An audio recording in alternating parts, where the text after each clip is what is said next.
Selamat pagi Bapak Ibu dari seluruh Nusantara. Semoga Bapak Ibu sehat selalu, tidak kekurangan satu hal apapun, penuh berkat dan bahagia ya. Karena hari ini kita akan banyak diskusi yang seru-seru banget di Live Learning Podcast. PC Landy for Nusantara. Saya Yasrul atau di podcast ini bisa dipanggil Bro Yas. Dan saya William atau bisa juga dipanggil Bro Will. Dan selama 90 menit ke depan kita akan ngobrol-ngobrol santai, tapi topiknya sangat relevan dengan hari ini. Nah, Bro Will, jadi kita di Binus Group ini kan kita punya visi ya, fostering and empowering the society. Ya. Jadi untuk mewujudkan visi ini, kami dari Binus Corporate Learning and Development tahun ini mengadakan live learning podcast nih. Betul. Untuk Bapak Ibu dosen, guru, pegiat UMKM sampai profesional di industri. Gitu. Dan betul Bro Yas, dan kita juga topiknya menarik ya. Tadi kita lihat dari undangannya, di judulnya itu adalah Transforming Academic Practice, Reimagining Teaching, Research, and Community Engagement in the Age of AI. Jadi AI ini udah bukan lagi sebagai alat bantu, tapi ya udah menjadi suatu sumber kekuatan ya, Kekuatan kita untuk nih. mentransformasi dunia akademik. Jadi kita bisa lihat dari cara nanti mengajarnya, Tuh. menelitinya, Tuh. dan juga bisa melakukan pengabdian ke masyarakat. Nah, untuk topik yang happening banget kali ini nih, kita udah punya narasumber yang bukan kaleng-kaleng. Iya dong, pasti No kalau play, bisa play. carinya yang nggak kaleng-kaleng kan. Bisa ini nggak kaleng-kaleng. Iya. Kalau Bapak Ibu browse atau tanya ke ChatGPT, siapa expert AI di Indonesia? Nah, nama beliau masuk top 3 nih. Beliau adalah, nah saya harus hati-hati nih, soalnya gelarnya panjang ya. Jadi beliau adalah Profesor Dr. Insinyur Derwin Suhartono Eskom MTI. Selamat pagi Prof. Selamat pagi, Derwin. Prof. Selamat pagi Bro Yas dan Bro Will. Iya. Pengen panggil bro tapi nggak berani ya Prof ya. Masa bro Prof Derwin. Gimana Prof Derwin? Sehat hari ini? Sehat. Happy, semangat, Semangat. selalu semangat ya kalau diminta sharing ya. Ya. Iya, dan kita terhormat nih Prof tadi mau bersedia waktunya sibuk tapi mau hadir di sini sama kita ya.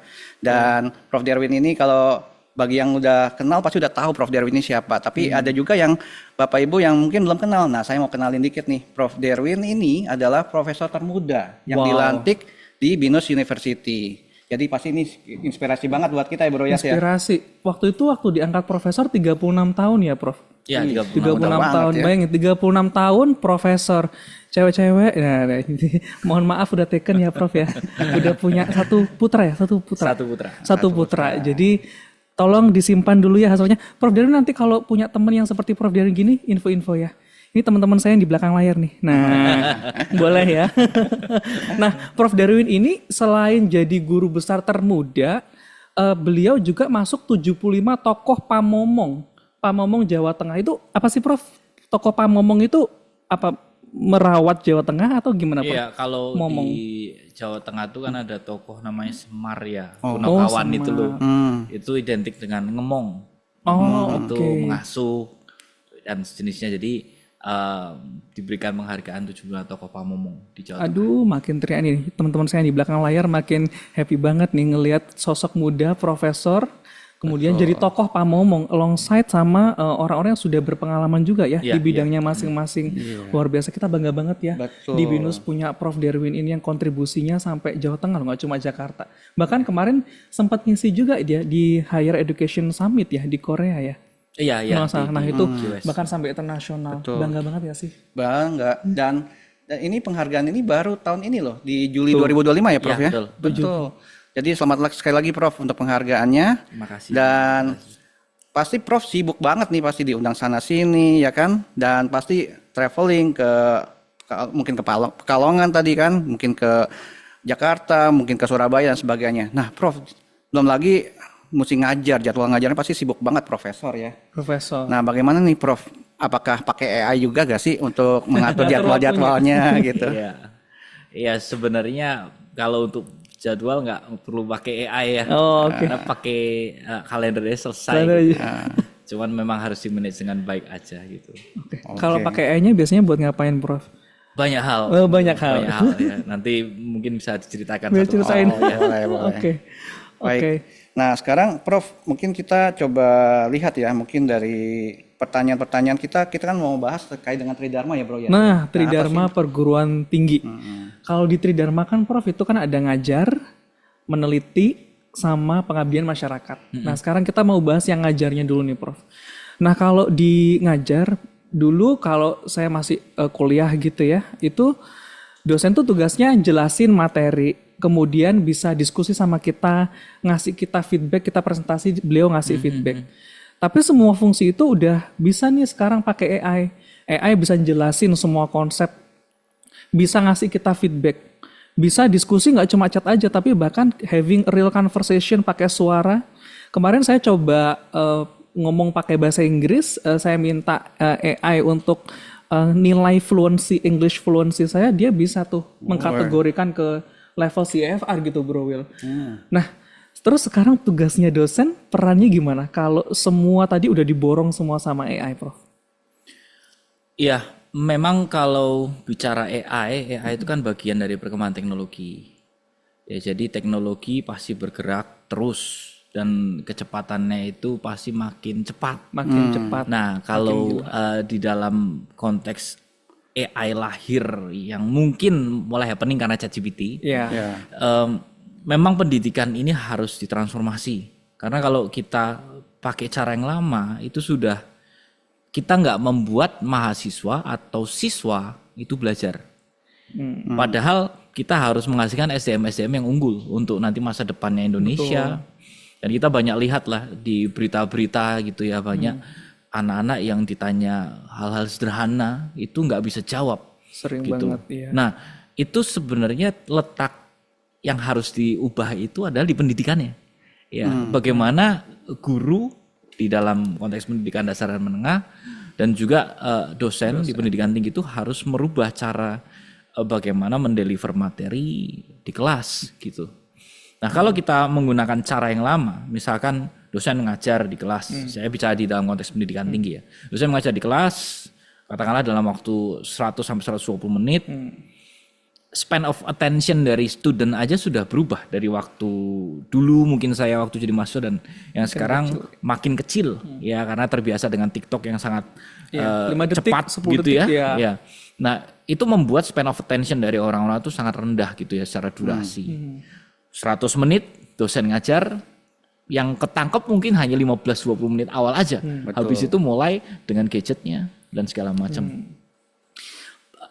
Sesungguhnya kalau dengan adanya era generatif AI ini, kalau mahasiswanya memang diajarkan untuk berdampingan dengan si generatif AI di kelas, itu akan memboost up ya pemahaman mereka terhadap materi yang disampaikan. Karena semua yang disampaikan bisa sambil dicek. Ya ini juga jadi koreksi ya buat dosen. Kalau misalkan koreksi dan refleksi tentunya buat dosen, kalau mengajar kompetensinya harus terbukti. Jadi jangan sampai ada materi yang salah yang disampaikan. Karena mudah sekali ngeceknya gitu. Tapi masalahnya sekarang mahasiswa di kelas berapa banyak sih yang curiosity tinggi itu pada saat ada di kelas, yang mereka benar-benar mau berdampingan dengan AI pada saat di kelas, pada saat diskusi dan semua hal yang aktivitas yang ada di kelas, seberapa banyak yang mau seperti itu. Mayoritas malah mereka menggunakan AI-nya, menggunakan generatif AI di luar kelas. Untuk apa? Untuk mengerjakan tugas. Nah itu kan itu fenomenanya. Fenomena seperti ini nggak bisa dilawan. Kita harus berubah, gitu. Kalau kita melawan, nggak boleh pakai generatif AI, ya nggak bisa, gitu. Harus kita ubah cara belajarnya di kelas. Contoh sederhananya adalah, ya materi disampaikan sebelum kelas. Kita udah canggih lah ya zaman sekarang, learning management system. Kita bisa bikin video based learning, kita bisa taruh di channel YouTube yang unlisted, kita bisa share ke mahasiswa. Nah, ini contoh aja ya, contoh yang mungkin belum diterapkan juga. Berikan materi ke mahasiswa suruh baca, suruh lihat videonya. Kemudian di kelas bahas yang ada di video itu, diskusi ya. Langsung menggunakan diskusi. Karena tugas pendidik itu adalah memastikan siswa atau mahasiswa itu belajar, bukan permasalahan nilai. Kalau kita ngomong dikerjakan oleh generatif AI nilai pasti bagus, iya memang betul. Tapi kan masalahnya bukan di nilainya. Masalahnya itu adalah apakah yang ada di kelas itu belajar? Karena kalau mereka nggak belajar, ya buat apa ada di kelas? Ya buat apa pendidikan dilakukan? Sehingga harus ada transformasi perubahan yang memang diletakkan pada hal-hal yang sifatnya itu esensial, bahwa mereka di kelas itu belajar. Nah, bentuknya diskusi akan lebih baik daripada lecturing satu arah, sisa diskusi ada 15 menit terakhir. Ada yang mau tanya. Itu zaman dulu memang, ya. itu zaman dulu. Nah, memang dia 60-90 menit sebelumnya mereka memperhatikan, kan belum tentu. Ya itu harus ada perubahan. Nggak bisa dengan cara-cara yang lama. Itu satu contoh aja sih. Ada beberapa hal yang sebenarnya saya sudah berpikir baiknya dibeginikan ya, baiknya begitu kan ya. Alternatif yang lain lagi misalnya saya mengajar satu materi yang ada rumusnya misalnya. Saya kan ngajar mata kuliah AI yang banyak rumus gitu. Satu teknik di tengah-tengah saya minta mahasiswa coba teman-teman di kelas Jelaskan. prompting. Minta contoh hitungan dari generative AI. Keluar tuh kita bahas di kelas. Jadi hal-hal seperti itu harus dibangun. Jangan hanya dengan cara konvensional yang satu arah, konsep dijelaskan, hitungan dijelaskan. Itu sudah nggak menarik ya. Kita nggak usah ngomong AI-nya aja. Untuk generasi yang sekarang aja cara seperti itu sudah nggak menarik. Harus ada perubahan begitu. Jadi dengan kata lain sebenarnya para pendidik ini nggak perlu takut dengan adanya AI ini ya, Prof, kan karena ada dilema yang, waduh AI ini bisa nanti gantiin posisi saya nih gitu kan. Nanti saya udah nggak ngajar lagi dan sebagainya ya. Tapi kita harus malah menggunakan AI ini sebagai alat bantu tadi. Bahkan tadi mentransformasi ya, cara mengajarnya beda kayak gitu ya, Prof. Betul. Dan bahkan peran pendidik jadi lebih ke arah fasilitator tadi yang Prof bilang ya. Betul. Dan tapi ada kekhawatiran nih, Prof. Mungkin kan sekarang dengan adanya AI ini tadi mereka Prof bilang mereka mengerjakan tugasnya kan di luar kuliah. Tapi akhirnya mereka terlalu mengandalkan AI. Dan akhirnya bukannya nanti creative thinking atau cara berpikir kritisnya jadi berkurang ya, karena kurang diasah, kurang digunakan. Tinggal ngomong sama atau tanya sama AI langsung keluar jawabannya. Nah, bagaimana ini kita bisa menyimbangkan pemanfaatan teknologi dengan pengasahan tadi ya intelektual si mahasiswa itu. Saya pernah memberikan satu materi tentang AI juga di satu forum. Pada saat tanya jawab ada pertanyaan yang menarik gitu. Pak, saya mau bertanya, bagaimana cara untuk menanggulangi kecanduan AI? Jadi udah konteksnya bukan kecanduan narkotik dan segala macam, tetapi kecanduan AI. Karena apa-apa instan kan, langsung keluar jawabannya dan sangat membantu sekali dalam konteks bisa positif bisa negatif. Ya, waktu mendapatkan pertanyaan itu saya berpikir, ya memang harus sistemnya yang diubah. Karena itu sudah menjadi fenomena yang terjadi di masyarakat, ya kita harus ubah sistemnya.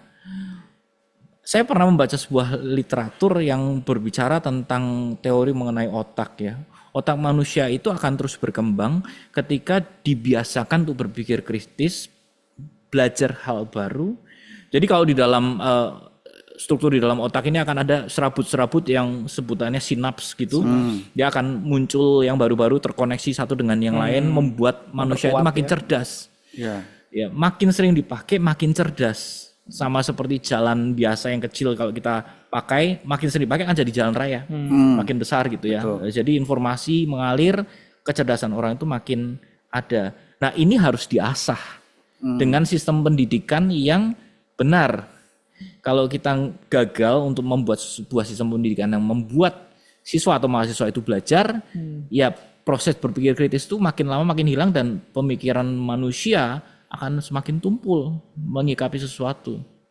Nah, kalau di kelas mahasiswa memanfaatkan generative AI, mungkin itu akan lebih bagus. Apalagi kalau dia berinteraksi dengan yang ada di kelas. Tapi kalau digunakannya di belakang layar, misalkan diberikan tugas minggu depan kumpulkan ya dikumpulkan sih ya dikumpulkan. Dosennya waktu mau mengoreksi bingung. Kok bagus semua jawabannya?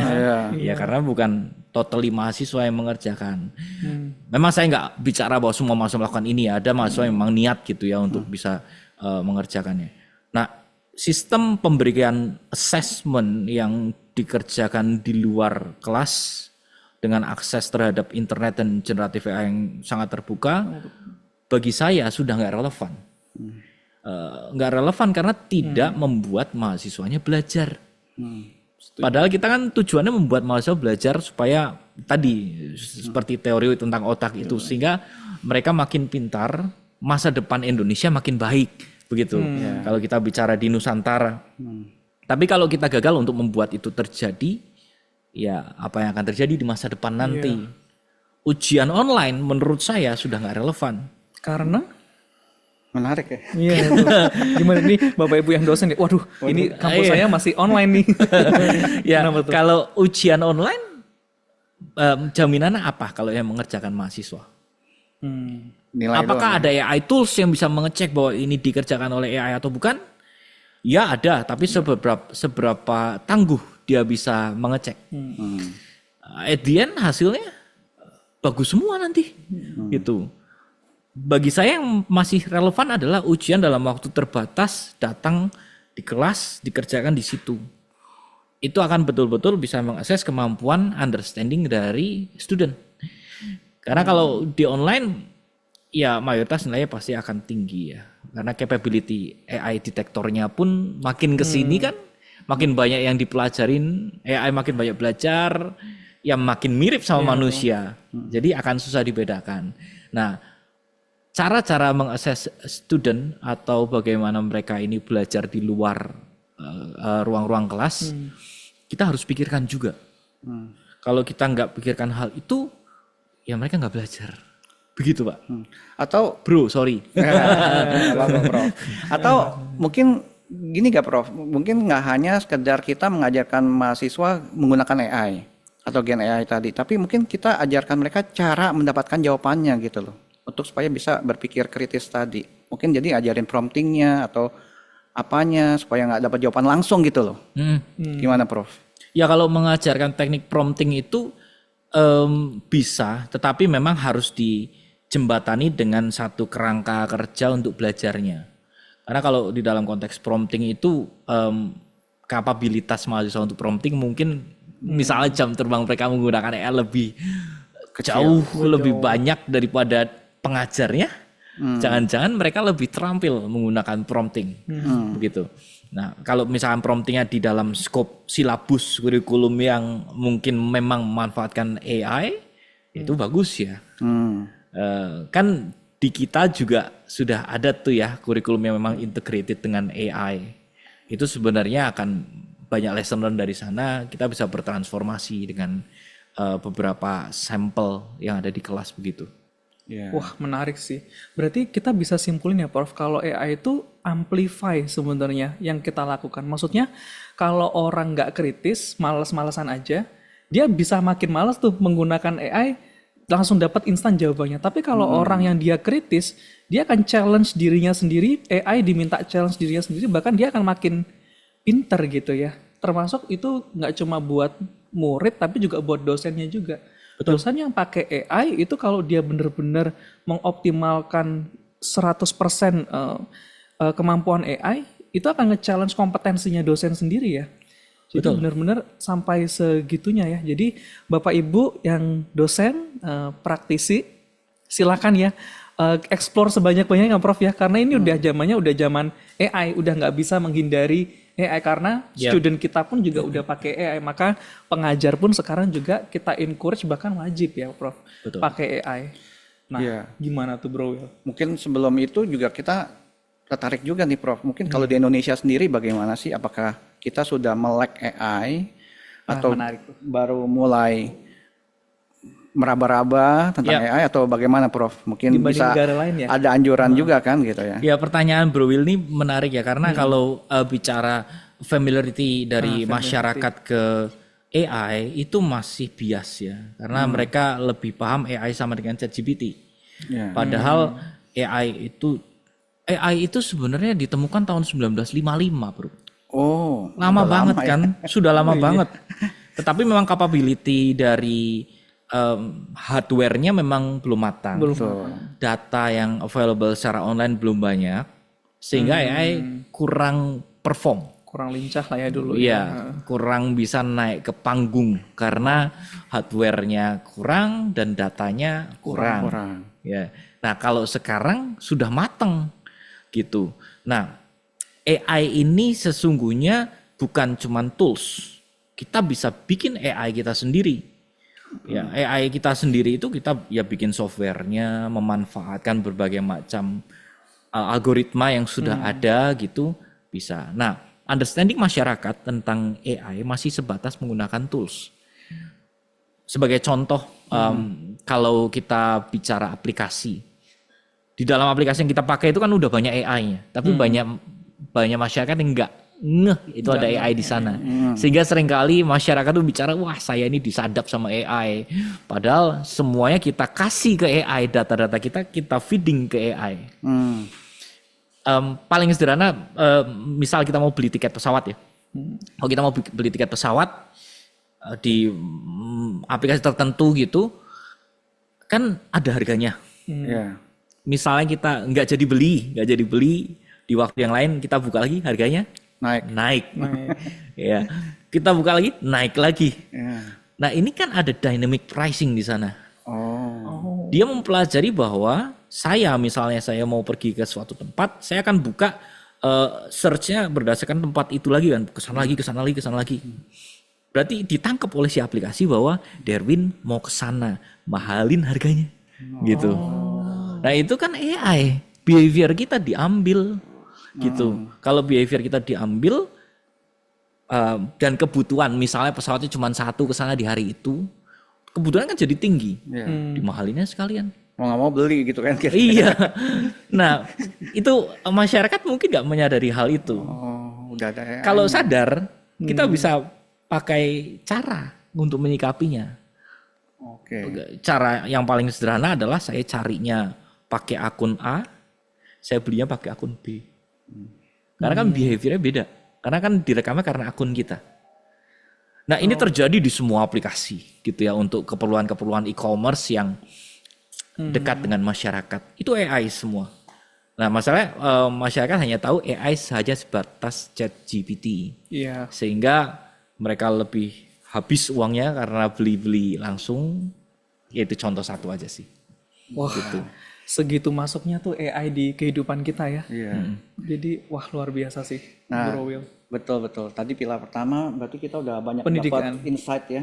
Dari pengajaran. Nah sekarang kita masuk ke pilar kedua dari Tridharma nih Prof. Tentang penelitian. Nah, katanya nih, penelitian. AI ini juga bisa membuat dosen-dosen ini melakukan riset dengan cepat kan. Nah mungkin Prof bisa kasih gambaran seberapa besar dampak AI ini terhadap penelitian ya.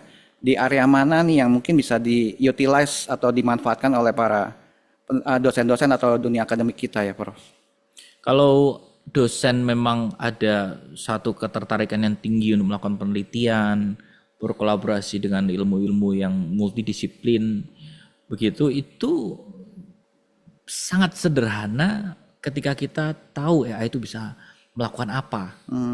Ya misalnya tanya aja, misalnya saya mau berkolaborasi dengan, saya computer science, saya mau berkolaborasi dengan psikolog, orang dari atau dosen dari bidang psikologi.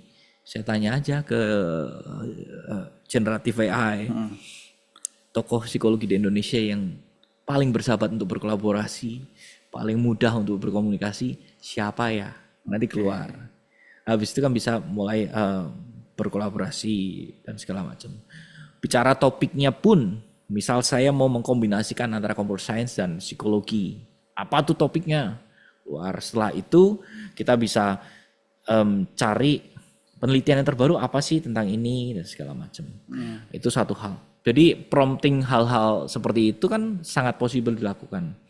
Yang kedua, beberapa waktu yang lalu saya itu diinfo oleh salah satu dosen di School of Computer Science kalau ada satu tools AI yang bisa, dosen ini lagi ngambil S3, sedang ngambil S3, kemudian dosen ini bicara ke saya, Prof, tahu nggak ada tools yang seperti ini? Jadi saya compile semua paper, 100 paper, kemudian saya minta si AI ini untuk membuatkan satu slide yang merupakan summary dari semuanya, dan dibuatkan video di mana AI ini jelasin ke saya.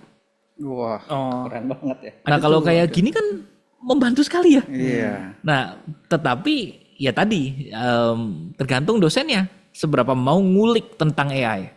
Ngulik semua tool, semua yang baru-baru muncul gitu ya. Memang sangat cepat sih. Ada yang baru lagi, ada yang baru lagi. Makanya sesi-sesi tentang teknologi-teknologi baru mengenai AI ini harus terus dijalankan. Karena nggak semua orang bisa catch up dengan AI yang terbaru, produk-produk di masyarakat yang padahal itu bisa bermanfaat untuk kita pakai gitu untuk pekerjaan kita, untuk produktivitas kita. Iya sih, secanggih itu sih dan secepat itu ya, Prof. AI. Maksudnya platform AI itu setiap tahun bisa keluar berapa banyak tuh? Banyak banget ya. Bahkan kemarin kalau nggak salah dari Google itu ada notebook LM ya yang bisa bikin podcast.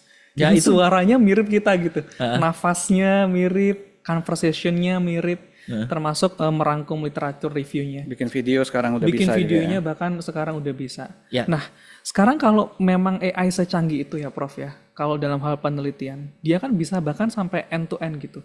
Membandingkan literatur, memparafrasekan referensi gitu. Kalau saya dulu waktu penelitian, waktu ambil tesis kan, kita parafrase manual ya. Dari referensi kita parafrasekan. Nah sekarang dosen tuntutannya tinggi banget penelitian. Harus jurnal Q1, jumlahnya harus sekian. Untuk bisa naik pangkat ya, kalau nggak salah ya. Nah, Scopus gitu-gitu.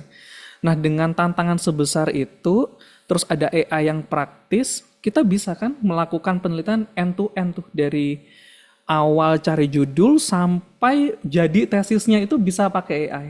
Nah, itu secara etik gimana Prof? Itu diperbolehkan nggak sih Prof? Dan kalau misalnya ada hal-hal yang itu sebenarnya nggak etis, kita sebagai pendidik nih, itu apa sih best practice-nya di tengah AI dan tuntutan kita yang makin banyak tuh? Ya, itu memang jadi ke masing-masing individu ya. Karena kalau bicara etika ini kan ranahnya masih di norma ya. Norma. Boleh atau nggak boleh, bukan bukan dalam konteks hukum gitu ya, yang sangat strict gitu. Memang balik lagi ke orangnya masing-masing. Kalau bicara aturan main, pemerintah mengeluarkan ya etika penggunaan AI untuk pendidikan tinggi itu sudah ada bukunya gitu. Tetapi memang buku itu memang harus banyak disampaikan ya secara lisan, video-video ringkas supaya masyarakat teredukasi, dosen teredukasi secara konkret. Tetapi kalau untuk tugas akhir, paper, gitu, apalagi paper untuk dosen ya, dosen tuntutan untuk bikin paper itu sangat tinggi. Sangat tinggi. Beberapa publisher itu memiliki kematangan yang tinggi juga ya untuk bisa mensortir ya berbagai macam paper yang oke atau enggak di zaman generatif AI ini. Tetapi kan pasti jumlahnya nggak banyak ya, sehingga memang kalau misalnya saya persempit skopnya menjadi tugas akhir S3 ya. Biasanya tadi Q1, dosen-dosen di kita juga banyak yang dimintanya Q1. Publisher Q1 itu biasanya lebih matang untuk bisa melakukan pengecekan dan lebih mendalam lah untuk reviewnya. Karena sinkronisasi antara bab ke bab, ke previous work, terus technical contribution dan segala macamnya pasti lebih terassess. AI kan dalam kapabilitas untuk membuat sesuatu yang sangat ilmiah masih sangat terbatas. Ya karena saya pernah melakukan sederhana sekali, saya hanya minta tolong rangkumkan seluruh penelitian Darwin Suartono dari pertama sampai sekarang. Buat menjadi 5 paragraf. Jawabannya salah semua. Saya nggak pernah nulis sama yang ini, saya nggak pernah nulis sama ini tahun ini, nggak pernah. Saya bisa ngecek karena saya yang nulis itu. Jadi untuk kajian seperti itu tahun lalu saya coba belum baik hasilnya. Tapi rasa-rasanya sih ke depan pasti akan lebih matang lagi ya. Cuma di saat posisi tahun lalu lah saya coba itu masih belum baik. Sehingga untuk membuat sebuah karya ilmiah yang sangat monumental di skop Q1 saya rasa masih jauh ya untuk bisa tembus untuk terpublikasi di sana. Tetapi kalau untuk yang levelnya masih di bawah untuk jurnal tier bawah ataupun conference Bisa jadi lolos. Bisa jadi. Bisa jadi lolos. Tapi menarik Prof, yang tadi Prof ngecek merangkumkan AI diminta untuk merangkum penelitiannya Prof Derwin. Terus waktu Prof Derwin ngecek, saya nggak pernah ada penelitian ini. Berarti dia bisa create sesuatu yang nggak ada gitu. Betul. Maksudnya kah? Karena dia misinterpret ya. Kalau bahasa di peneliti kita itu hallucination. Oke, halusinasi. Sering dengar tuh ya. Sering-sering. Sering dengar ya hallucination. Karena dia belajar dari banyak data, kadang-kadang dia misinterpretasi. Sehingga dia mengenerate sesuatu yang sesungguhnya itu keliru. Ya kan Sam Altman sendiri kan bicara ya, saya heran dengan masyarakat di dunia ini kenapa sebegitu percaya dengan ChatGPT. Kalau kita menggunakan ChatGPT itu kan keluar hasilnya memang terlihat relevansinya tinggi sekali dengan kebutuhan kita. Tetapi kalau kita bicara performansi dari sebuah sistem AI, itu kan ada yang namanya akurasi, ada presisi, recall F1. We never know berapa angkanya untuk ChatGPT. Jadi kan kita nggak tahu performanya dia seberapa matang, seberapa baik. Tapi kita pakai aja. Praktis Begitu. ya. Praktis, terus look structured gitu ya, terstruktur, runut juga kan ya. Tapi ternyata secara substansi belum tentu ada realitas tersebut ya. Dia create sesuatu yang bisa jadi nggak ada hasil dari.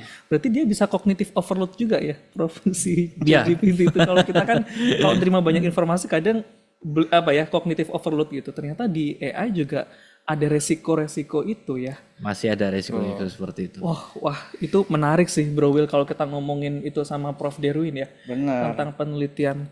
Nah, tadi kan sebenarnya jadi harus hati-hati. Hati-hati. Jadi jangan main terima aja gitu kan semua hasil yang disampaikan oleh Gen AI tadi kan. Jadi harus divalidasi. Harus validasi dan kita harus kritis juga ya. Sama ya kayak berita-berita kan banyak yang hoax kan gitu kan. Nah, kita harus pastikan. AI pun juga demikian ya. Kita harus hati-hati dan kita harus validasi. Nah, takutnya jadi bumerang sendiri ya. Nah, itu. Oke. Wah, ini saya dapat dari mana? Ditanya sama pengujinya kan. Nah, itu tuh bingung ya.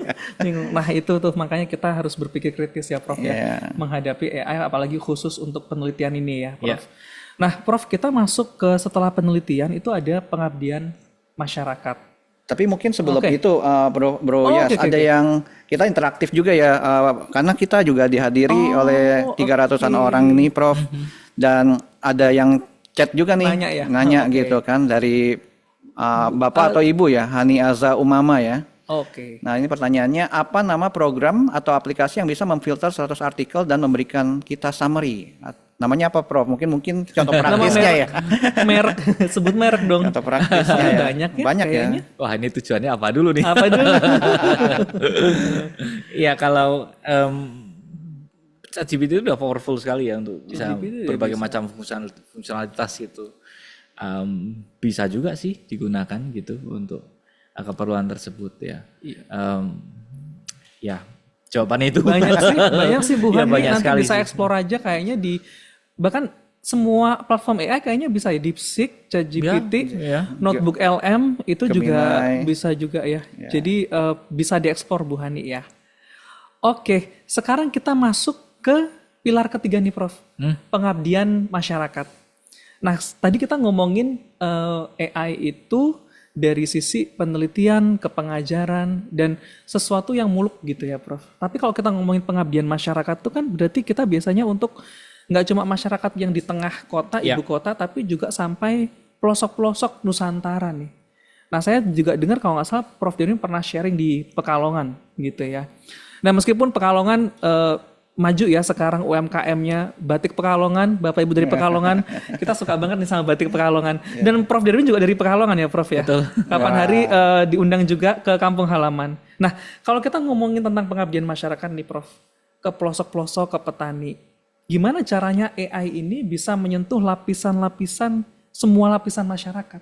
Nggak cuma kita kaum pendidikan gitu aja Prof.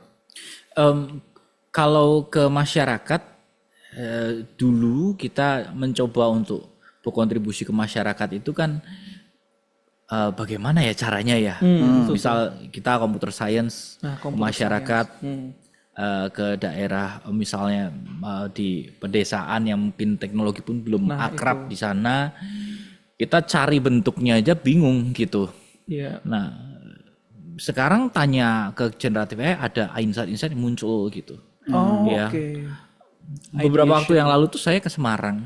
Ke Semarang, lalu saya visit ke satu yayasan, School of Life Foundation. Itu kenal dengan pemiliknya dari event 75 Toko Pamomong itu. Salah satu penerimanya juga. Beliau tunanetra.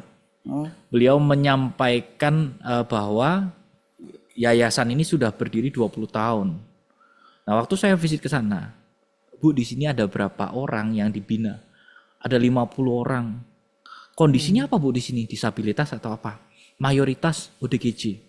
ODGJ. Mayoritas orang dengan ODGJ, gangguan jiwa. jumlahnya sekitar 50. Yang waiting list 360. Wow. Nah, saya waktu ke sana, wah, mahasiswa dan dosen bisa dilibatkan apa ya kalau di sini ya? Tetapi minta insight-nya ke generatif AI bisa muncul. Sesungguhnya kita mau mengabdi ke masyarakat, kalau kita memang langsung terjun di lapangan, kita lihat kondisinya, kita belum tahu harus melakukan apa, kita minta insight dari generatif AI itu akan muncul. Disesuaikan aja konteks-konteks dari promptingnya, tinggal masalah actionnya kita, mau melakukan action atau enggak gitu. Itu satu contoh di satu yayasan yang saya mampir, baru sekitar 2 minggu yang lalu. Kemudian kalau kita buat satu kondisi di mana misalkan ada petani kopi di satu wilayah yang mungkin agak masuk ke pelosok, ya kita memang harus terjun dulu ke sana, cari dulu kebutuhannya, kemudian kita buat skemanya seperti apa. Kan AI atau generatif AI bisa membantu ya. Misalkan saya mau melakukan pengabdian di sini selama setengah tahun. Ada rekomendasi nggak dari bulan ke bulan activity-nya apa dan segala macam. Jadi impactful. Jadi bukan sesuatu yang kita buat hanya sekedar ada. Tetapi benar-benar ada sebuah struktur yang kita jalankan dan impact-nya ke masyarakat real. Nggak hanya sekedar activity karena kewajiban dosen gitu. Kalau kita buat lebih komprehensif seperti itu kan manfaatnya di masyarakat pasti akan lebih berasa. Ya, nah itu insight-insight yang memang kita bisa generate dari AI yang sesungguhnya itu akan membantu kita untuk sebuah produktivitas, bukan untuk sesuatu yang sifatnya cheating atau jalan pintas, tapi untuk sebuah produktivitas yang bermanfaat untuk masyarakat kita, begitu. Oh, menarik. Berarti dari sesi ideation-nya ya, Prof ya. Ideation-nya, conceptualizing-nya itu AI membantu banget. Yang dulu kita harus cari data, keluar survei ya, effortnya banyak banget. Sekarang AI kan ambil dari semua data di internet. Misalnya data satu daerah, misalnya kita ke Semarang. AI sudah punya data Semarang dari website-website yang ada di internet. Itu bisa mengefisienkan effort kita gitu ya untuk ngide sebenarnya butuhnya satu daerah itu apa ya. Menarik banget. Betul. Dan tadi juga menarik ya, tadi dia juga lihat tadi misalnya petani tadi kan. Petani. Jadi bisa juga AI menggunakan data-data cuaca ya Prof ya. Kayak saya pernah mungkin tanya sama AI, kapan saya waktu yang tepat datang ke suatu kota itu atau lagi mau jalan-jalan ya.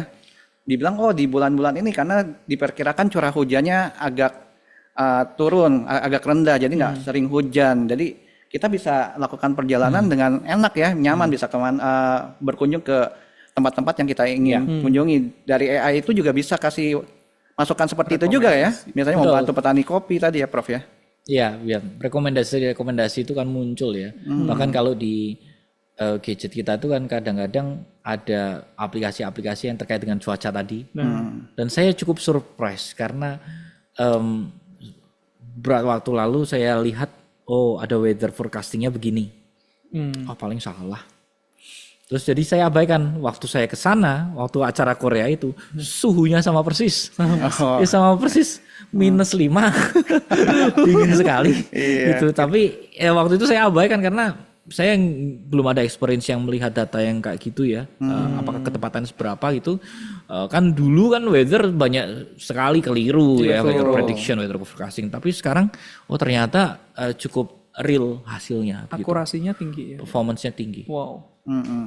Tapi dari kita hal-hal tadi ada gak sih yang dampak social sustainability yang kita harus hindari nih Prof? Dalam penggunaan AI ini kan dari tadi kan kita tanya-tanya terus, sebenarnya ada manfaatnya banyak tadi kan. Manfaatnya banyak, tapi mungkin ada yang perlu kita perhatikan juga nggak, Prof? Ya, masalah ramah lingkungan mungkin ya dengan penggunaan AI. Oh, apa tuh? Ada kaitannya juga ya? Apa hubungannya ya ChatGPT dengan ramah lingkungan? Iya. Kita mungkin membayangkannya dalam scope yang mendunia gitu ya. Seluruh dunia menggunakan ChatGPT dengan volume masing-masing per orang seberapa banyak setiap harinya.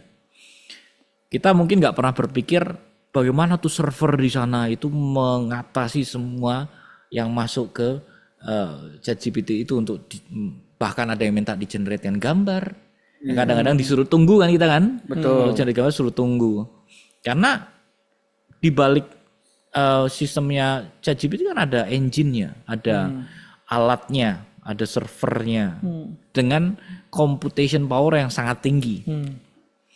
Pernah saya baca sebuah artikel salah satu kalau nggak salah Gemini ya, Gemini itu menyampaikan kalau di dalam prompting ada kata tolong dan terima kasih itu memberatkan mereka. Oh, maksudnya apa? Padahal cuman kata yang kita ketik 6 huruf gitu ya supaya sopan, supaya AI nggak tersinggung. Asia ya, orang Indonesia. Iya. Ternyata ya kalau kita bicara volume data yang masuk ke ChatGPT tolong, tapi yang masukkan itu misalkan 200 juta orang tiap hari dikalikan misalkan satu hari ngepromnya sekitar 50 kali, itu udah berapa kata sendiri gitu untuk masuk ke dalam sistem AI-nya. Sehingga itu menambah komputasi karena semua yang dikerjakan oleh AI itu dihitung. Jadi seluruh data yang bentuknya teks dan semua prompt yang kita masukkan itu dikonversikan dulu ke dalam bentuk angka untuk bisa dihitung sehingga hasilnya bisa balik lagi ke kita. Semua tentang computation gitu. Kalau terlalu banyak inputan yang bukan hal yang esensial yang masuk ke dalam sistemnya AI akan lebih lelah. AI akan lebih exhausted ya dengan semua data yang masuk. Makanya itu akan menimbulkan sebuah volume yang sangat besar yang mungkin bisa ada yang error lah, bisa ada yang korup lah nanti hardware-nya gitu. Sehingga nanti akan menjadi sampah teknologi yang mungkin nanti dampaknya ke lingkungan. Kalau sampah teknologi kita bayangkan aja yang secara sederhana ada PC, ada server setumpuk misalnya di satu ruangan kelas aja lah. Itu memusnahkannya gimana? Dibakar atau diapakan? Kalau udah nggak bisa berfungsi sama sekali. Dan bayangkan di dalam seluruh dunia itu sampahnya itu kayak apa? Kalau misalkan sangat masif ya.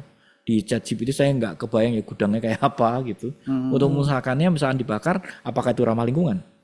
Apakah nanti sisa-sisanya itu aman untuk di bumi ini untuk menelan semuanya itu? Ya itu fakta-fakta yang saya hanya berimajinasi aja sih karena saya nggak tahu faktanya.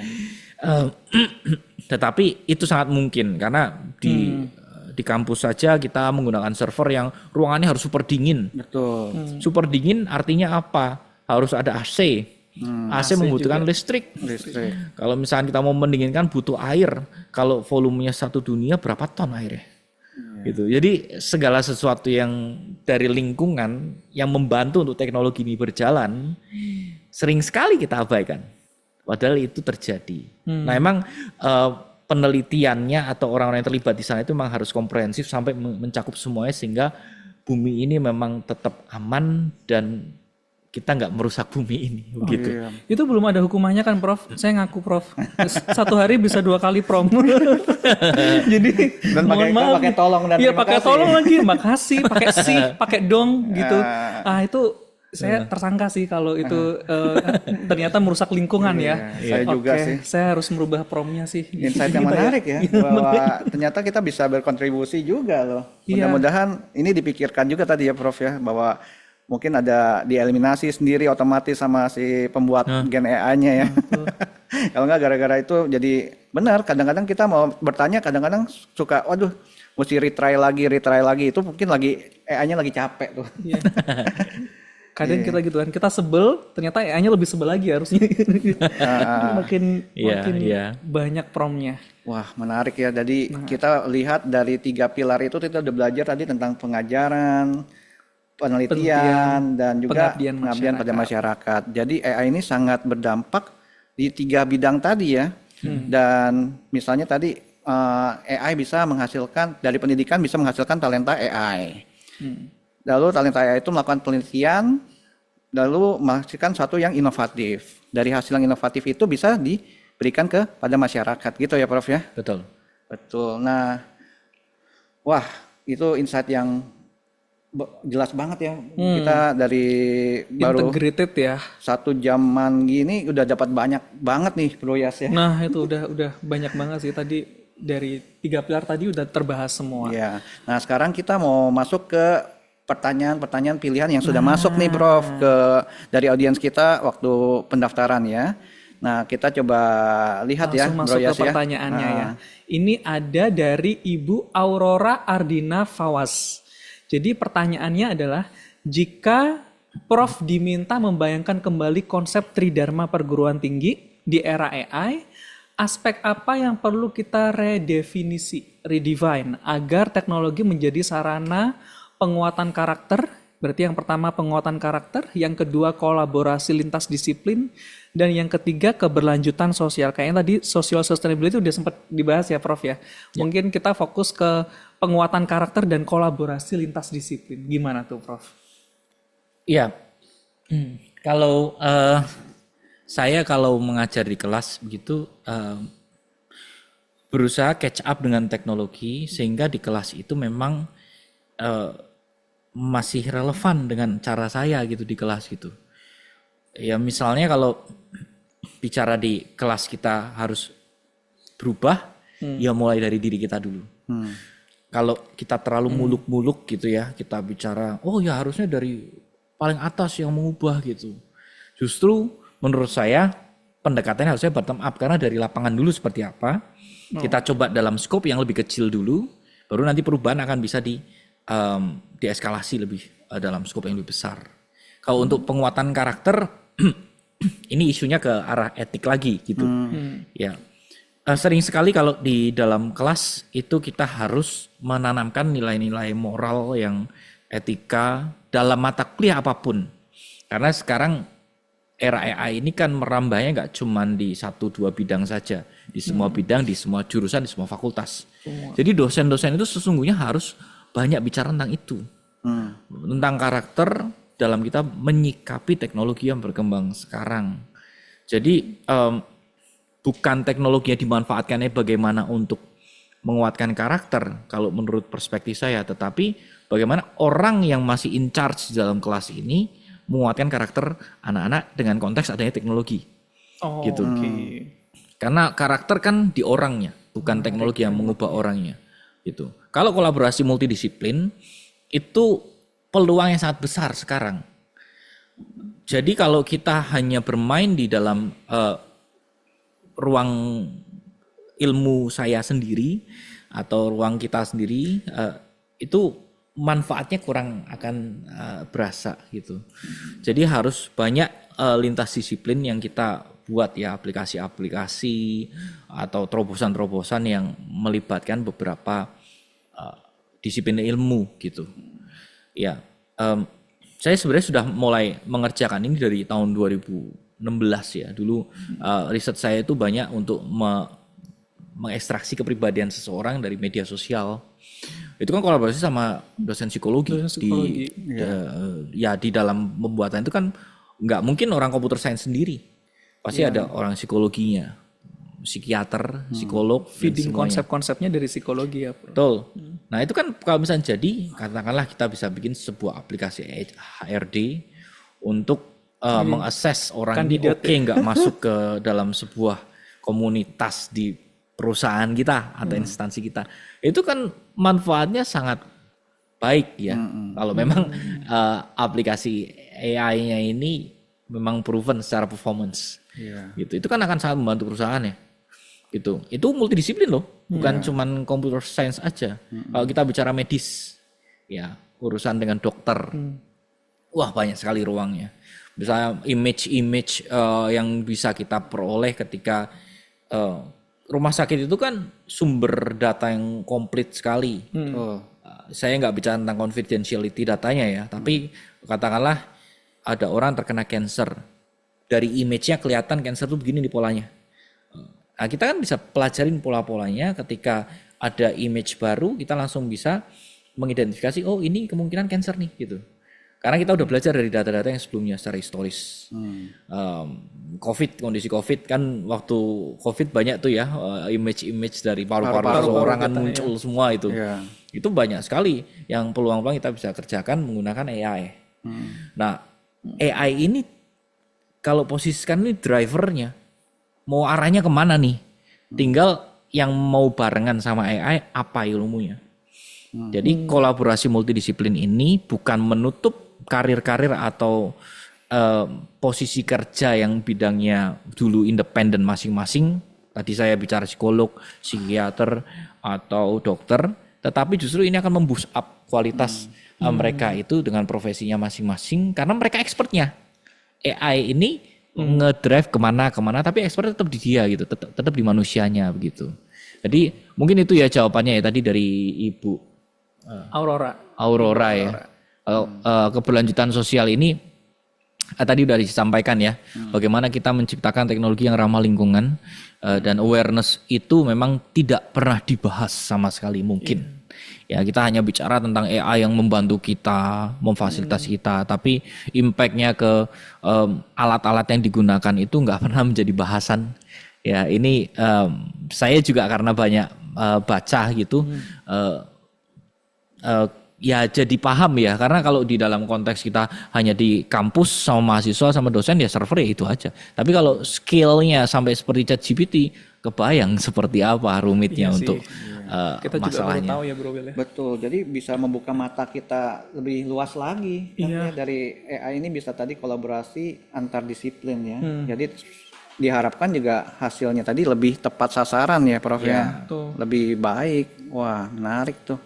Ya, moga-moga itu menjawab ya Ibu Aurora ya. Mungkin kalau belum silakan juga bisa disampaikan lagi melalui kolom chat atau bisa raise hand. Buat Bapak Ibu juga yang mungkin mau bertanya, kami juga buka kesempatan untuk bisa bertanya melalui kolom chat di Zoom atau raise hand ya. Jadi kita bisa mendengar ya, berinteraksi langsung dengan Bapak Ibu sekalian.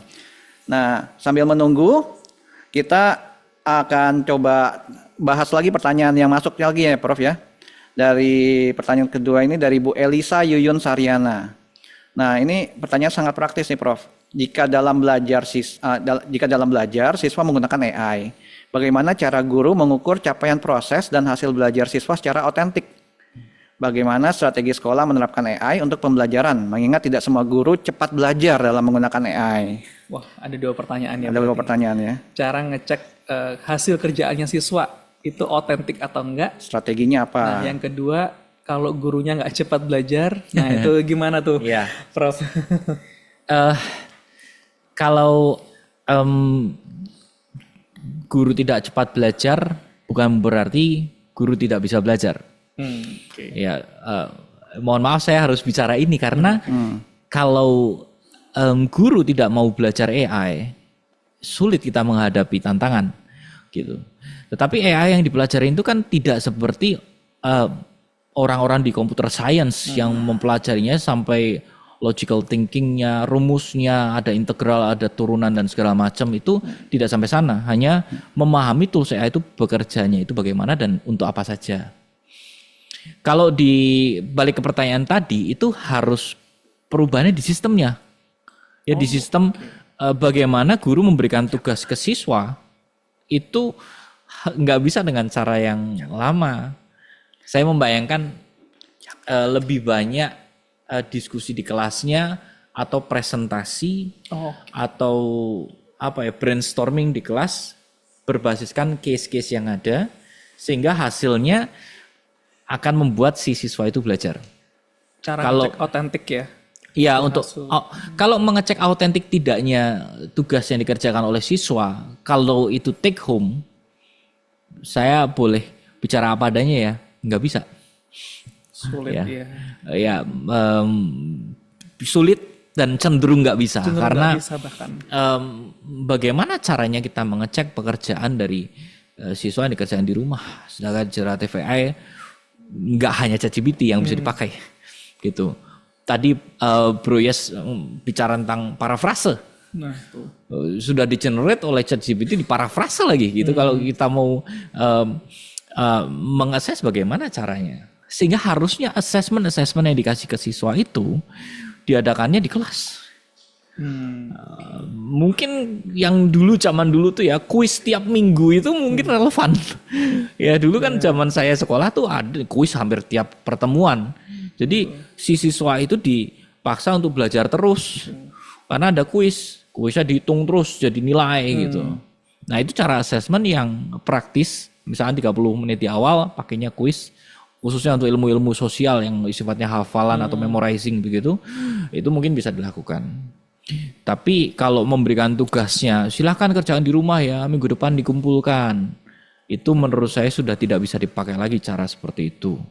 Ya, nah perubahannya mulai dari kita sendiri dulu. Kita jangan menuntut institusinya melakukan perubahan secara masif dulu. Tapi harus dari kita dulu karena ada lesson learn dari sana.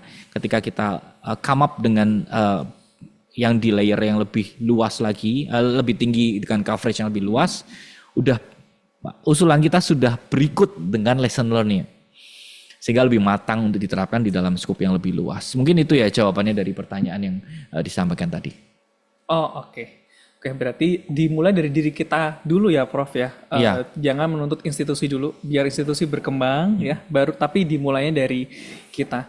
Nah ini ada pertanyaan yang masuk ya dari banyak banget ya pertanyaannya. Ya. Banyak banget nih. Seru soalnya topiknya. Ya. Nah ini dari Bapak Hiba Ambara.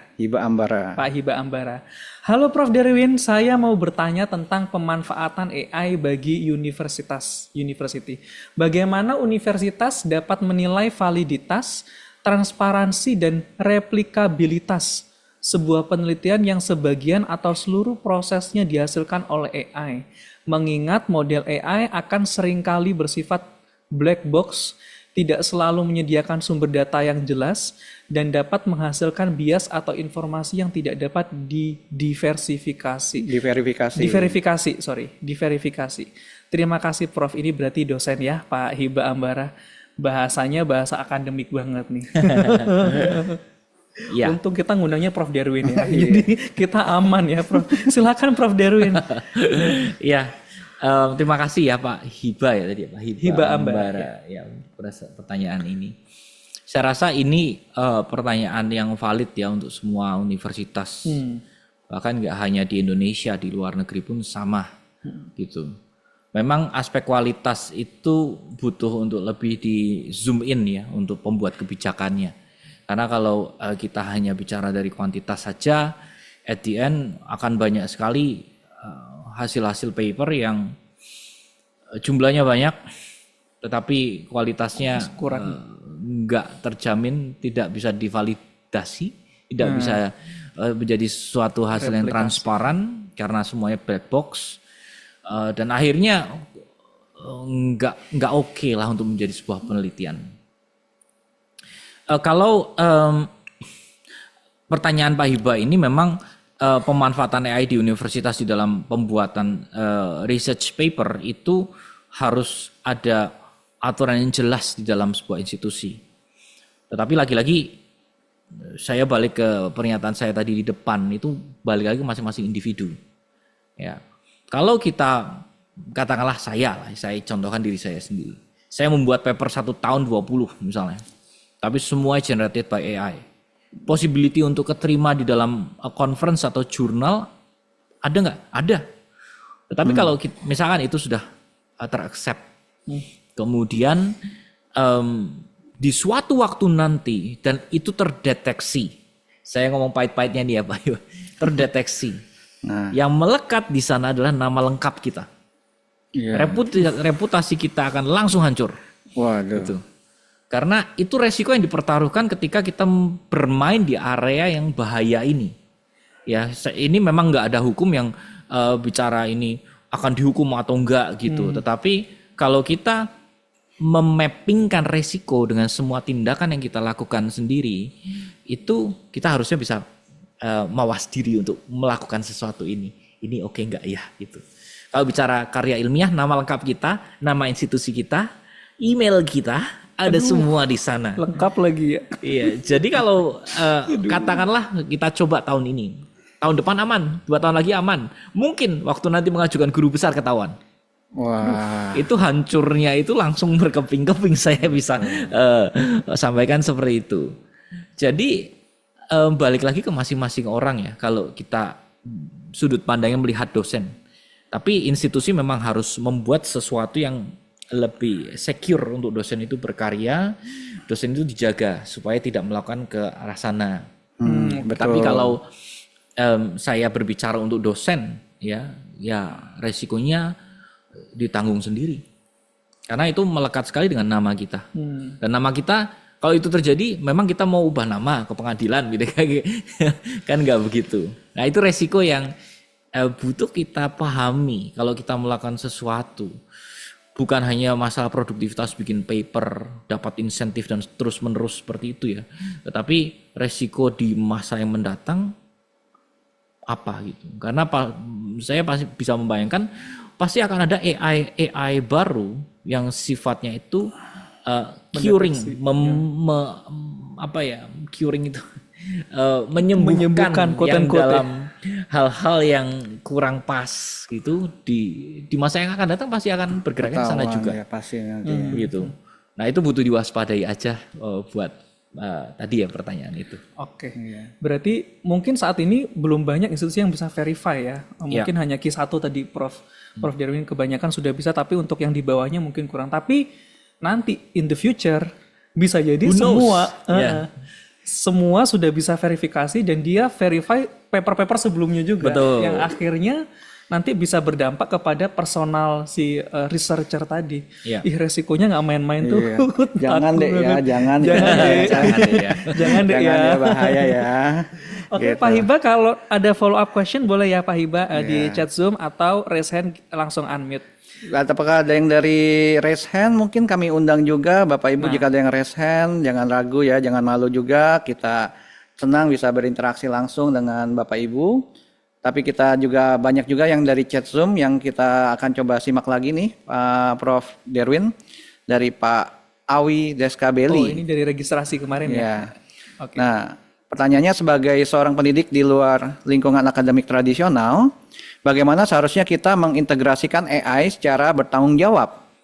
Haruskah AI berfungsi sebagai referensi, alat pendukung, atau sesuatu yang lebih transformatif? Dan bagaimana kita memastikan pengajar dan pembelajar tidak menjadi terlalu bergantung pada AI? Panjang ya. Pertanyaannya beberapa nih. Ya, terima kasih Pak Awi ya. Nah, bagaimana nih Prof? Seharusnya kita mengintegrasikan AI secara bertanggung jawab ya. Pendidik di luar lingkungan. Dan posisi AI itu sebagai apa gitu ya? Ya. Silakan Prof. Kalau membicarakan di dalam haruskah AI berfungsi sebagai referensi atau sesuatu yang lebih transformatif? Kalau AI diharuskan untuk menjadi sebuah referensi atau alat pendukung, kalau jawaban saya iya. Ya. Kalau hanya dengan cara-cara yang lama, kalau kita mendidik di kelas, anak-anak sekarang itu belajarnya lebih cepat loh. Dan mereka itu lebih banyak orang menyebutnya digital native ya. Dari lahir udah lihat layar gitu. Sehingga kalau kita tidak menggunakan AI yang posisi sekarang ini lagi on stage gitu, ya nanti nggak relevan lagi yang kita sampaikan. Dan kalau misalkan bicara transformatif, saya setuju sekali. AI itu harusnya menjadi trigger untuk transformasi dilakukan. AI bisa dimanfaatkan juga dalam proses transformasi di lingkungan pendidikan ini. Tapi harus melihat secara holistik. Jangan hanya melihat AI-nya saja. Tadi saya udah bicara sedikit ke area lingkungannya gitu ya. Maintain alat-alatnya nanti kalau sudah kita memanfaatkan AI lebih banyak, pasti harus antisipasi. Harus didinginkan itu ruangan server, harus ada dedicated room-nya, harus ada listrik yang lebih lama karena 24 jam jalan terus. dan semua hal. Jadi transformasi yang melibatkan teknologi itu pasti ada cost yang harus dimappingkan sejak awal. Karena kalau tidak nanti akan bengkak di belakang. Dan melihatnya harus holistik. Tadi sampai hal yang jarang kita diskusikan itu pun harus kita cermati begitu ya.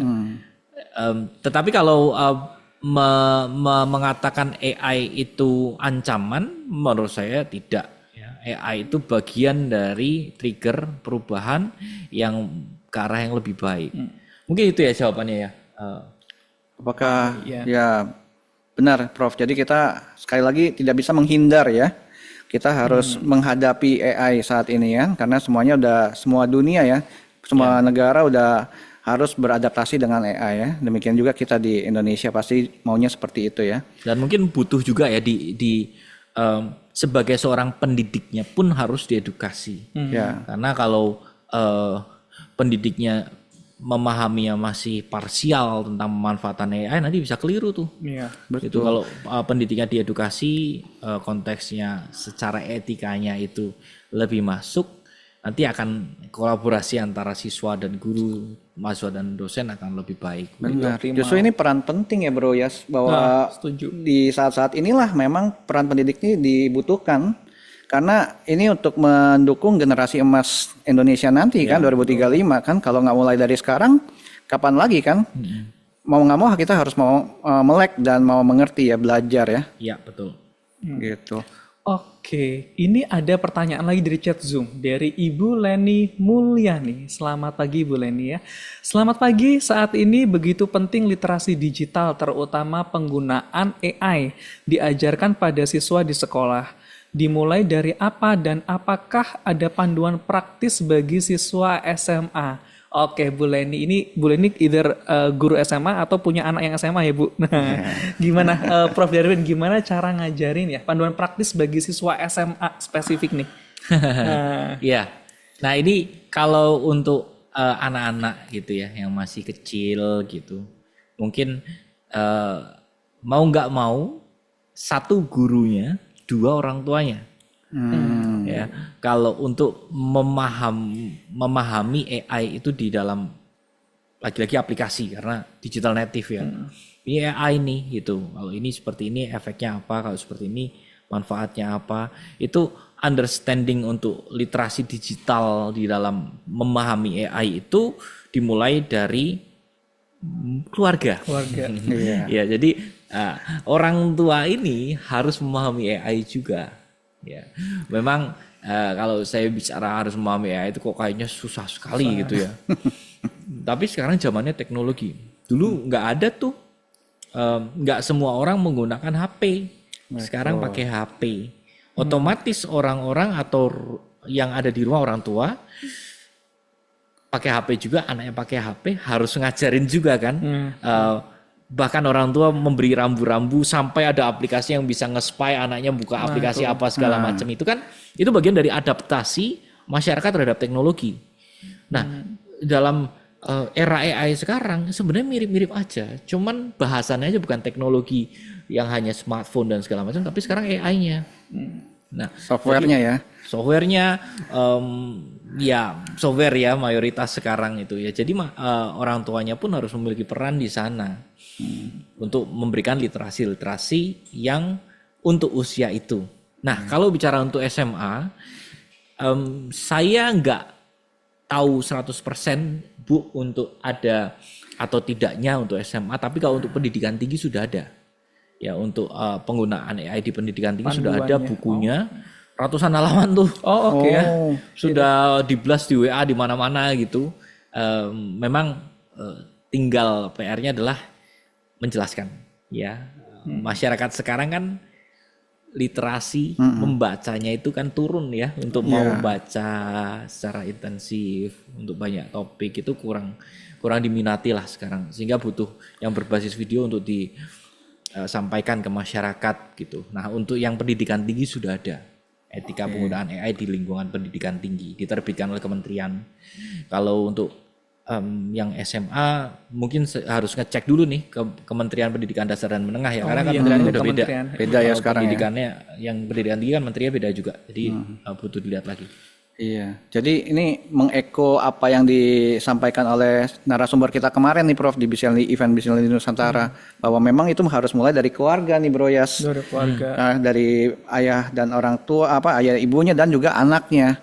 Tapi kan sekarang lucunya si anak nih udah makin lama makin canggih, malah ngajarin ibunya atau bapaknya cara menggunakannya ya.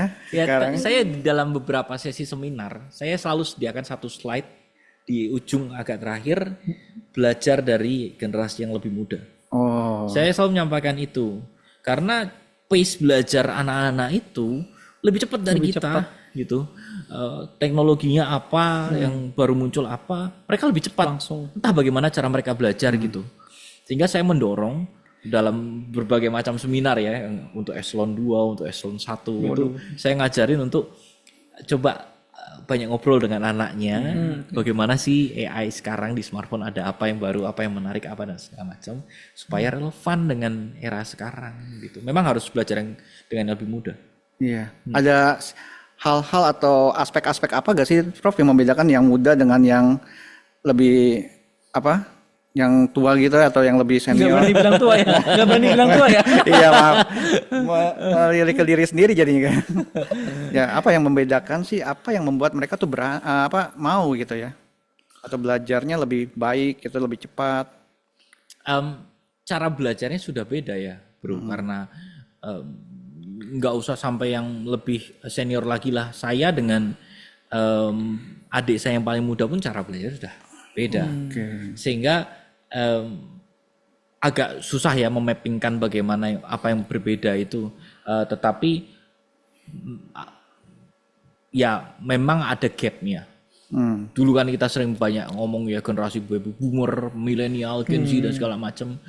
Tapi memang kalau paling kental Gen Z, karena Gen Z digital native.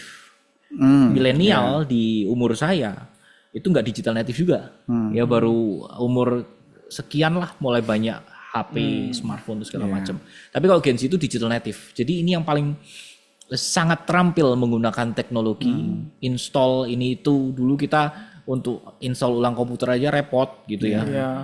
Tapi kalau Gen Z ini cara belajarnya itu berbeda dengan yang era milenial. Saya milenial. Dan mereka nggak takut mencoba juga kali ya Prof ya, betul gak sih? Iya, nothing tulus. Nothing tulus. Betul. Mereka langsung masuk aja. Saya tadi kebayang yang panduan dari kementerian ratusan halaman, kebayangnya saya masukin ChatGPT aja deh, nanti saya nanya ke ChatGPT summary-nya apa ya? Gimana gitu ya. Nah, bicara tentang yang barusan Bro ya sampaikan, kita itu butuh memiliki awareness terhadap data yang kita sampaikan ke generative AI. Nah, tuh. Karena kalau katakanlah ya audiens di sini itu sering sekali menggunakan ChatGPT, katakanlah demikian. Jangan sampai kita memberikan data-data kita, memberikan data-data perusahaan kita, memberikan data-data yang sensitif, confidential kita kirim ke ChatGPT. Itu kan jadi apa ya? Kita membuka data kita. Karena ChatGPT kan kita sebenarnya dengan mudah kita kasih data kita ke mereka. Padahal itu data confidential. Kalau di dalam yang lebih ini lagi, lebih praktikal lagi, misalkan kita oper data perusahaan. Katakanlah saya punya satu minimarket gitu ya, franchising misalnya, saya oper, ini saya punya penjualan bulan ini seperti ini, tolong analisa dong bulan depan saya harus stoknya berapa dan segala macam. Tapi kita nyampaikan bulan itu selling pointnya di mana, bagaimana yang terjadi di bulan itu. Kan ChatGPT tahu jadinya data kita. Dengan senang hati ChatGPT terima ya. Wah, ini datanya valuable nih buat saya nih. Saya kasih prediksi, saya kasih jawaban, tetapi saya dapat data Anda gitu. Nah, sering sekali yang saya temukan di beberapa sesi itu, kan sering ya perusahaan meminta inisiatif tahun depan apa gitu. Kita kasih report tahun ini, tolong dong kasih inisiatif tahun depan. Padahal kita buka data kita tahun ini gitu. Nah itu hati-hati karena we never know, mungkin ada hal yang diatur oleh perusahaan atau instansi yang generatif AI itu yang ada hal-hal yang data mungkin nggak akan dibocorkan atau nggak akan dikeluarkan. Tetapi kita tidak pernah tahu seberapa aman data kita ketika kita sampaikan ke eksternal. Waktu itu kan pusat data nasional diretas. mau rame. Waktu itu Facebook pernah ya karena kasus bocor data. Banyak. E-commerce Facebook aja juga bocor. Iya. Ya kayak gitu loh. Jadi lebih baik kita bijak menggunakan AI. Jadi bijak juga, kita juga mau belajar gitu ya. Tadi semoga menjawab pertanyaan Bu Leni ya tadi ya. Bu Leni atau Bu Lani tadi, maaf. Bu Leni Mulyani ya. Bu Leni kalau ada pertanyaan silakan follow up question boleh ya Bu Leni dari chat atau raise hand. Raise hand. Nah ini ada pertanyaan lagi dari Ibu Oktarian. Oke, selamat pagi Ibu Oktarian. Jadi sesuai penjelasan Prof tadi terkait Tridharma Pendidikan di era AI yang terus berkembang ini, kompetensi apa yang tetap harus dimiliki oleh seorang dosen supaya tetap relevan dengan perkembangan AI tetapi tidak tergantikan oleh AI? Nah, kompetensi utama apa nih yang harus dimiliki Prof Derwin? Ini dosen juga berarti ya? Nah, ini dosen juga nih Bu Oktarian. Ya, sentuhan personal itu nggak akan tergantikan ya dari dosen atau guru ke siswa atau mahasiswa di kelas. Karena penanaman nilai karakter, bagaimana beretika yang baik, Human touch. bersikap gitu, itu susah. Masa begitu disuruh AI yang ngajarin kan nggak bisa gitu. Bagaimana kita menempatkan diri di dalam sebuah lingkungan yang profesional, bagaimana kita berinteraksi dengan teman-teman satu grup. Kan sering ya ada drama-drama mahasiswa yang satu kelompok berantem, yang sini nggak usah dimasukin ya Pak, nilainya Pak, kayak gitu kan itu sangat ada lah di tengah-tengah gitu. Nah dosen ada peran di sana menengahi, membuat mereka lebih dewasa dan segala macam yang terkait dengan karakter gitu. Saya rasa sentuhan personal dari dosen atau yang mungkin mirip seperti orang tua jadinya di dalam kelas untuk konteks pendidikan tingginya itu nggak akan tergantikan oleh AI. Tidak akan pernah tergantikan oleh AI karena itu human touch ya yang lebih berasa lah kalau kita negur dibandingkan kita minta ke AI, tegur saya dong karena saya lagi bandel di bagian ini gitu. Ya jadi kalau dosen memiliki peran yang mendidik itu memang lebih banyak sekarang itu bukan pengajar ya. Saya sering menyampaikannya seperti itu. Kita itu bukan hanya pengajar kalau di dalam lingkungan pendidikan. Kita itu pendidik. Karena ngajarin AI udah ngambil role di sini. Ya. Tapi pendidik itu belum bisa digantikan oleh AI. Wah, human touch-nya itu ya. Empati ya. Apalagi sekarang mahasiswa tuh range usianya kan 18 sampai 22. Itu kan masa-masa mereka eksplorasi ya, Prof. Iya. Eksplorasi cara ngerjain orang ya. Eksplorasi cara bersikap. Kalau saya ngomong gini efeknya apa? Kalau saya berperilaku ini efeknya apa? Nah, itu dosen sebagai pendidik itu perannya krusial sekali ya, Prof. Iya. Berarti, Prof. Wah, itu insight yang menarik sih. Itu saya baru dapat hari ini dari Prof Derwin. Surprising dari Prof AI ya. Kita dapat insight tentang pendidik dan moral justru dari Profesor AI. Berarti memang cakupan AI itu luas sekali ya. Sampai sejauh itu. Nah, ini ada pertanyaan lagi dari Pak Elim Sohendra. Nah, halo Pak Derwin, halo Pak Elim. Saya ingin bertanya tentang sumber belajar. Apakah lebih baik belajar langsung dari sumbernya atau menggunakan AI tool seperti ChatGPT? Misalkan, saya ingin belajar programming, ada sumbernya langsung di website. Tapi karena lebih praktis, saya bisa bertanya langsung pada AI tools. Ya. Pertanyaan menarik nih, Pak. Pak Elim ya? Ya, Pak Elim. AI ini hadir sebagai alternatif ya untuk kita menggali ilmu. Kalau dulu kita mungkin opsinya adalah ada orang-orang yang lebih bisa belajar ketika kondisinya sunyi senyap, nggak ada suara apapun, bisa belajar semua terserap gitu. Ada juga yang bisa belajarnya karena diajarin di kelas, ada juga yang bisa belajarnya karena nonton video. Nah sekarang ada juga yang belajarnya karena menggunakan AI. Jadi ini sebenarnya menurut perspektif saya ini alternatif cara belajar. Ya, karena kalau misalkan memang lebih pengen yang bentuknya summary, ya bisa minta tolong dulu AI untuk mensummarikan. Kalau kita mau lebih mendalam lagi, AI pun bisa kita tanya yang lebih dalam dari yang kita pelajari dalam poin-poin yang sifatnya summary tadi. Tetapi ya lagi-lagi tergantung dari orangnya. Kalau orangnya memang mau belajar dengan sumber yang sangat trusted, belajar dari research paper yang butuh ada rumus-rumusnya dan segala macam supaya lebih yakin, ya why not gitu. Tapi kalau hanya untuk mencermati fenomena-fenomena yang ada di masyarakat, ya yang hanya knowledge yang sifatnya kulit aja, mungkin tanya ke ChatGPT itu lebih praktis. Ya banyak hal lah yang kita bisa tanya secara mudah ya gitu. Untuk saya pernah hal yang sepele pun saya tanyakan ke ChatGPT. Waktu itu saya lagi nginep di Bandung. Saya mau jogging. Enaknya jam berapa ya? Saya tanya matahari terbitnya jam berapa? Gitu. Ternyata ada gap beberapa menit gitu. Waktu bulan lalu awal bulan ini saya di Korea, saya tanya matahari terbitnya jam berapa ya? Suhunya jam segini berapa gitu? Keluar semua kan. Oke, saya nggak mau jogging di luar dingin. Jadi saya masuk ke tempat gym saya pakainya indoor gym, treadmill gitu. Aja. Jadi hal-hal sederhana seperti itu mungkin lebih aman ya untuk bertanya ke AI. Tapi kalau hal-hal yang lebih substansi yang tadi udah disampaikan AI bisa berhalusinasi, itu butuh hati-hati ke sana. Nanti informasinya malah nggak 100% benar. Tapi kalau tadi bicara tentang bagaimana cara belajar, AI itu hadir sebagai alternatif. Siapa tahu orang ini memang nyamannya belajar pakai AI. Mulai dari yang umum dulu baru ke spesifik.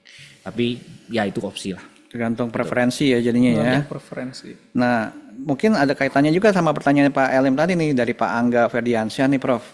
Jadi pendekatan yang efektif apa sih yang untuk mengajarkan coding dan AI ini kepada siswa usia dini? Di usia dini ini mungkin menurut saya lebih banyak familiarity dulu. Jadi supaya tahu dulu bagaimana coding itu apa, AI itu apa. Kalau memang sudah mulai matang ya tinggal mau belajarnya di area mana. Karena kalau kita ngomong AI, untuk membuat AI ya itu nggak cuma masalah prompting. AI itu tekniknya beda-beda. Untuk saya mengolah image, mengolah teks, audio, video, multimodal atau gabungan dari beberapa ini, itu beda semua tekniknya. Jadi mau ke yang mana?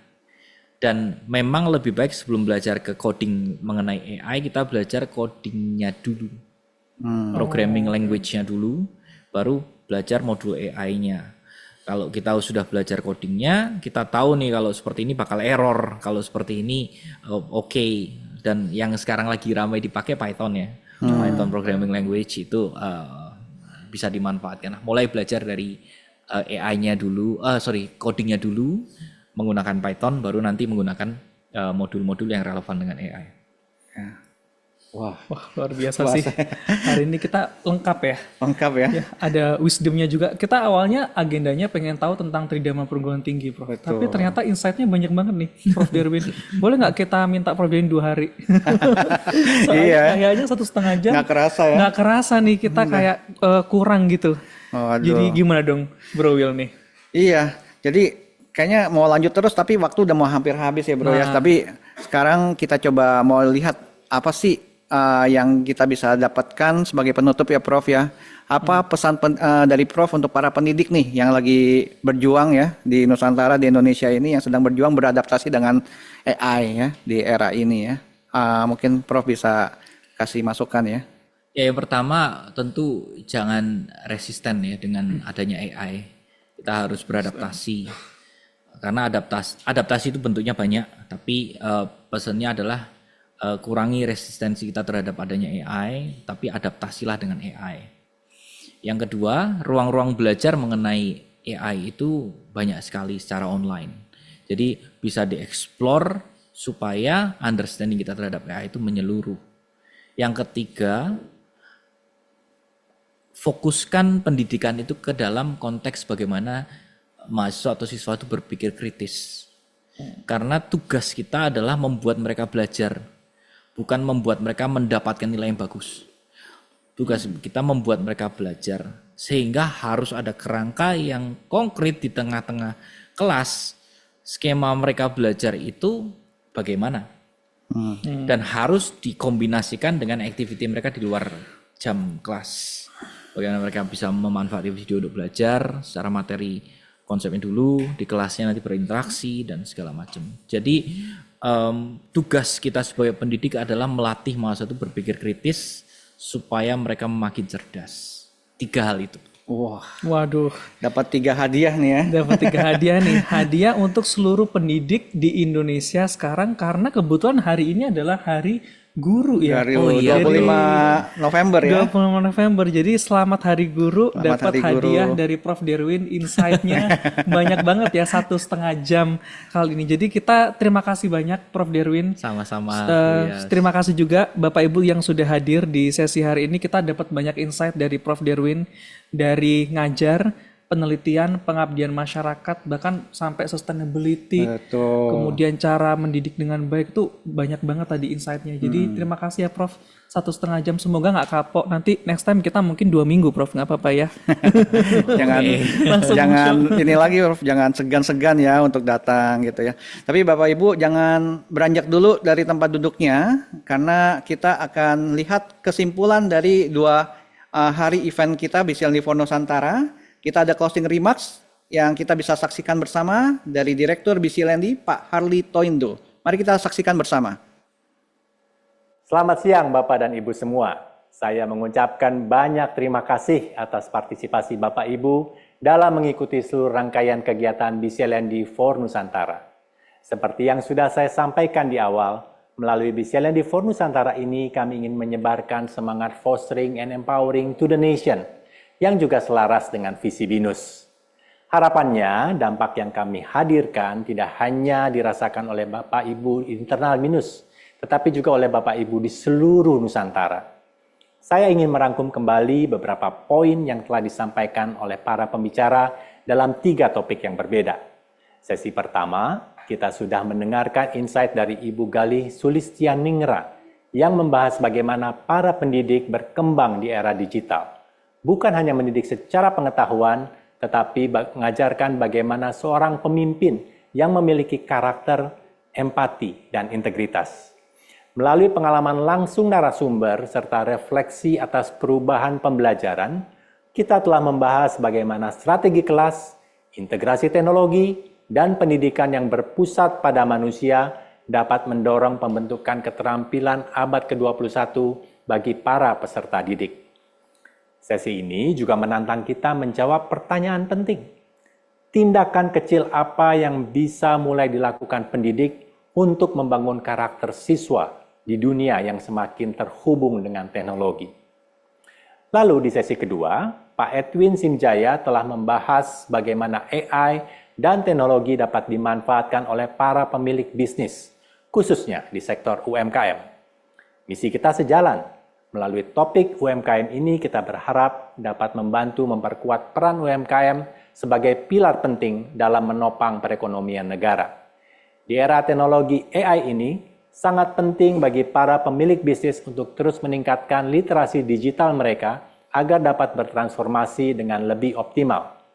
Dengan dukungan teknologi AI, para pemilik UMKM tidak lagi harus terpaku pada pekerjaan operasional sehari-hari. Sebaliknya, mereka dapat lebih fokus pada hal-hal yang inovatif dan strategi-strategi yang mampu mendorong pertumbuhan bisnis secara lebih kompetitif.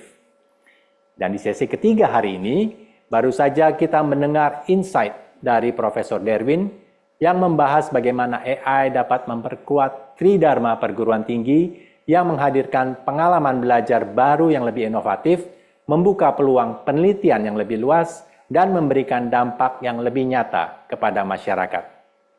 Sekali lagi, saya mengucapkan terima kasih atas kesetiaan dan partisipasi Bapak Ibu dalam acara ini. Semoga acara ini tidak hanya menjadi ajang berbagi ilmu, tetapi juga menjadi titik awal transformasi nyata di lingkungan kita masing-masing. Sampai bertemu di acara BCLND for Nusantara berikutnya. Selamat berkarya dan berjuang demi menghadirkan masa depan bagi Nusantara yang lebih baik. Iya, demikian closing remarks video dari Pak Harli Toindo, Direktur BCLND. Kami juga berterima kasih pada Bapak Ibu yang sudah setia menyimak acara kami dari pagi tadi. Dan semoga sesi ini bisa menjadi bekal yang bagus untuk kita bisa mentransformasi dunia akademik menjadi lebih baik lagi ya Bro Yas. Yes. Ya, saya William. Saya Yasrul. Kami pamit undur diri dari Live Learning Podcast. BCLND for Nusantara. Teruslah belajar, berinovasi, dan memberdayakan.